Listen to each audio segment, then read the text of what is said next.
కుమ్మడం నిర్మటూరు మండలం నల్గొండ జిల్లా. గత పోయిన సర్పంచ్ ఎన్నికలు కొద్దిగా మెజార్టీతో ఓడిపోయినాను. అదే రీతిగా మళ్ళా ఈసారి జనాలు మళ్ళీ ఆశీర్వదిస్తే మళ్ళీసారి కూడా సర్పంచ్గా పోటీ చేసే అభిప్రాయం ఉంది. అందుకనే అదేగాక దోమల భక్త గారు కూడా ఎమ్మెల్యేగా టీఆర్ఎస్ పార్టీ ఎమ్మెల్యేగా పనిచేసినాడు. ఇంటింటికి వచ్చి కూడా ప్రతి ఒక్కరిని కూడా మంచిగా పలకరించి ఆదుకొని వాళ్ళకున్న అవసరాల అక్కర్లు కూడా మందలిచ్చిపోయి అన్నీ మాట్లాడుతూ చేసేవాడు. కానీ ఈరోజు ఎమ్మెల్యే గారు గెలిచినా కూడా ఎక్కడ ఎప్పుడు వస్తుందో ఏందో తెలుస్తలేదు. కానీ కాంగ్రెస్ పార్టీలో 6 గ్యారెంటీలు కూడా తీసుకొచ్చినారు. ఫ్రీ బస్ అని పెడితే ఉద్యోగస్తులకే మరి ఇక్కడ నల్గొండ నుంచి మిర్యాలగూడెం పోతురు, ఆ నుంచి దిగి మళ్ళీ అక్కడి నుంచి ఎక్కి నల్గొండ పోవటమే సరిపోతుంది. రైతు కూలీలు కూడా ఎప్పుడో నెలకోసారి మరి ఆ బస్సు ఎక్కడం కానీ ఎక్కినా కూడా సీట్లు లేక ఎంతో ఇబ్బంది పడుతున్నారు. అది కూడా వాళ్ళకే ఉద్యోగస్తులకే జీతాలు కూడా ఇచ్చి మళ్ళీ ఫ్రీ బస్సు కూడా వాళ్ళకే ఉపయోగపడుతుంది. మరి ఇట్లా రైతులకు కానీ కూలీ వాళ్ళకు కూడా ఏమి ఉపయోగపడతలేదు. మరి 500కు గ్యాస్ సిలిండర్ అన్నారు, అది కూడా ఏం లేదు. మరి మహిళలకు 2500 అన్నారు, అది కూడా ఏం లేదు ఇంతవరకు. మన 2 లక్షల రుణమాఫీ అన్నారు, అది కూడా ఇంతవరకు ఏం లేదు.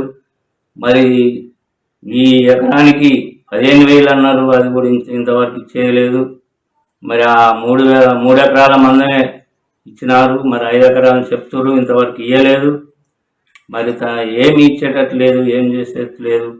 మరి ఒకసారి కాలువ వదిలేరు, మరి నీళ్లు కొద్దిగా 15 రోజులు 20 రోజులు పెంచితే పొలాలు కూడా ఎండిపోకపోవు, రైతులు కూడా మంచిగా ఉండి ఆనందంగా ఉండేట వాళ్ళు.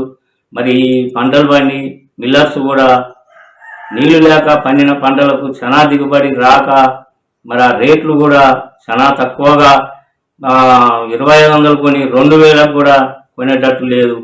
ఆ తాళ్ళు ఉన్నాయని అది ఉన్నదని ఎంతో ఇబ్బందులు పెట్టి రైతులను చాలా చేస్తున్నారు. మరి ఈ విషయంలో కూడా గవర్నమెంట్ స్పందించాలి, మరి రైతులను ఆదుకోవాలి. మరి ఈ సాగర్ కింద జనాలు కూడా ఈ సాగరు నీళ్ళు లేక ఎంతో ఇబ్బందులు పడుతున్నారు. మరి ఆ విషయంలో కూడా రైతుల్ని ఎండిపోయిన పంటలకు కూడా మరి ఆర్థిక సాయం గవర్నమెంట్ ఆదుకోవాలి. మరి ఆదుకుంటేనే రైతులు కొంత ఇదవుతారు. ఎంతోమంది ఇబ్బందులు పడుతున్నారు. ఈ ప్రభుత్వం మరి రైతుల్ని చిన్న చూపు చూడకుండా ఆదుకోవాలని నేను మనవి చేస్తున్నాను. అదే రీతిగా ఎంపీ ఎలక్షన్లో కూడా ఇక్కడ కంచర్ల కృష్ణారెడ్డి ఎంపీగా నిలబడ్డాడు. మరి కేసీఆర్ బలపరిచిన అభ్యర్థిగా కంచర్ల కృష్ణారెడ్డిని నిలబెట్టినారు. ఆయన మరి జనాలను కూడా కలిసి ఎంతోమంది కేసీఆర్ చేసిన అభివృద్ధి పనులు కూడా సంక్షేమ పథకాలు కూడా ఎన్నో మంచిగా క్రమంగా ఉన్నాయి. వాటి విషయంలో కూడా రైతులు ఎంతో 10 సంవత్సరాలు కేసీఆర్ గవర్నమెంట్ పాలనలో ఆనందంగా ఉన్నారు. మరి వచ్చి ఒక 3 నెలలు కాలేదు, రైతులు ఎంతో దివాళా తీసినారు.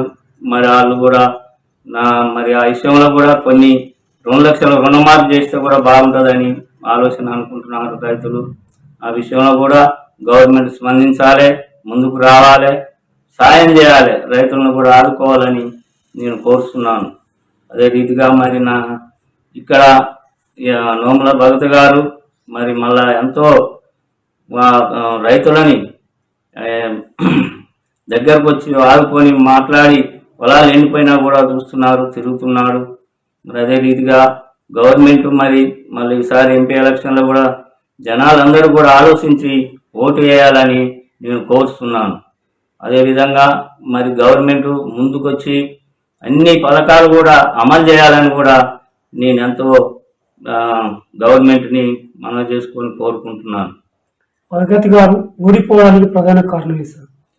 భగత్ గారు ఓడిపోవడానికి ఈ దళిత బంధు విషయంలో కూడా కొంత ఆయనకు ఎంతో విధిగా కొంతమందికి ఎమ్మెల్యే గారు మనుషులని తిరిగినారని వాళ్ళని ఆయన ఇయ్యలేదు. కానీ దళిత బంధు ఆరోగ్యగా వాళ్ళకి ఇస్తున్నారని పేర్లు చెప్పి ఎంతోమంది కూడా దళితులు కూడా అది మంచి పద్ధతి కూడా కాదు. మేము ఆలోచన ఒక్కరికే 10 లక్షలు చేయటం ఇది కాదు. గ్రామానికి అందరూ దళితులు ఉన్నప్పుడు అందరికి అందే రీతిగా ప్రభుత్వం ఆదుకుంటే బాగుండు. భగత్ కూడా చాలా ఓట్లతో కష్టపడి పనిచేసేవాడు, జనాలలో ఉండేవాడు కాబట్టి అదొకటి మైనస్ అయింది ఆ విషయంలో. మరి అక్కడ కూడా కొంత మెజార్టీతో కొన్ని ఎమ్మెల్యే గారులు కొన్ని సీట్లు పోయినాయి. ఆ విషయంలో కూడా మరి మేము ఇంత తగ్గుద్ది అనుకోలేదు. మరి విషయంలో కూడా జాగ్రత్తగా ఉండి మరి అన్నీ చూసుకునేటట్టు సాయం చేయాలి. గవర్నమెంట్ కూడా మాయ మాటలు చెప్పి మరి ఎంతో అన్ని అభివృద్ధి పనులు చేస్తానని చేయకుండా ఎన్నో మాయ మాటలు చెప్పి అధికారంలోకి వచ్చినారు. కానీ రైతులు కానీ కూలీలు కానీ ఇంతవరకు ఏం లేదు, గవర్నమెంట్ సాయం ఏం పొందలేదు. అదే రీతిగా మరి ఆలోచించాలి. రైతులు కూడా కూలీ వాళ్ళు కూడా ఆలోచించి ముందుకు పోవాలని నేను మనవి చేసుకుంటున్నాను. ఫ్రీ బస్ వల్ల మహిళలు ఎలాంటి స్పందన వస్తుంది సార్?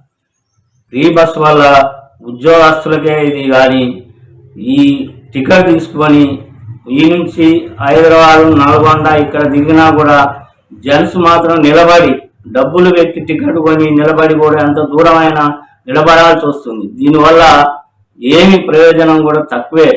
ఈ కూలి జనానికి రైతులకు కూడా తక్కువే.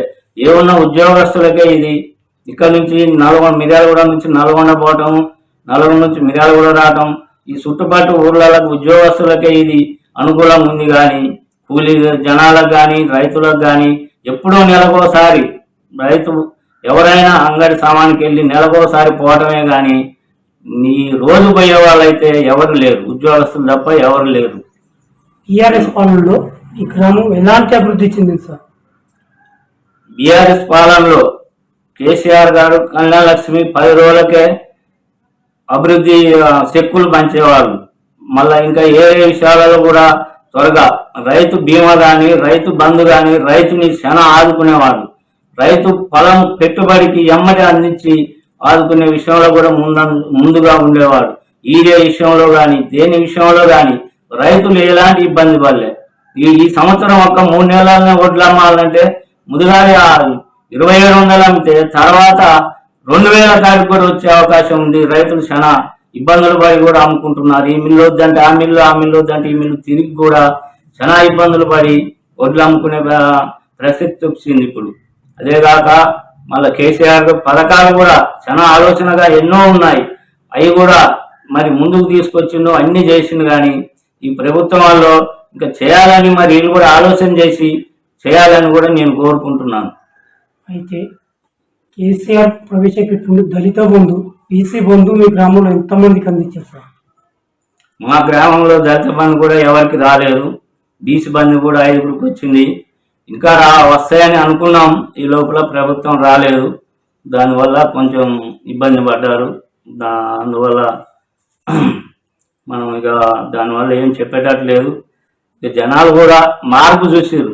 ఏంటంటే ఇవన్నీ చేస్తాడు, చెప్పే వరకు చేస్తాడు ఈ ప్రభుత్వం అనేది మార్పు చూసుకురు. కానీ చేసేటట్టు అయితే ఏమి అవపడతలేదు. రానున్న పార్లమెంట్ ఎలక్షన్లో ఈ గ్రామ ప్రజలకు మీరు ఎలాంటి సూచనలు ఇస్తారు? మేము చెప్తాం. ఇక్కడ రైతులకు కేసీఆర్ గారు ఎట్లాంటి అభివృద్ధి చేసిండు, కేసీఆర్ ఏం చేసిండు అన్నీ కూడా మేము చెప్పి జనాలకు తీసుకెళ్తాం. వాళ్ళను కూడా ఇప్పటికి కూడా కొంత మార్పు వస్తుంది. ఇంతవరకు ఏం చేయలేదని మరి ఆ విషయంలో కూడా మేము ముందుకు తీసుకొచ్చి జనాలలో తీసి చెప్తాం.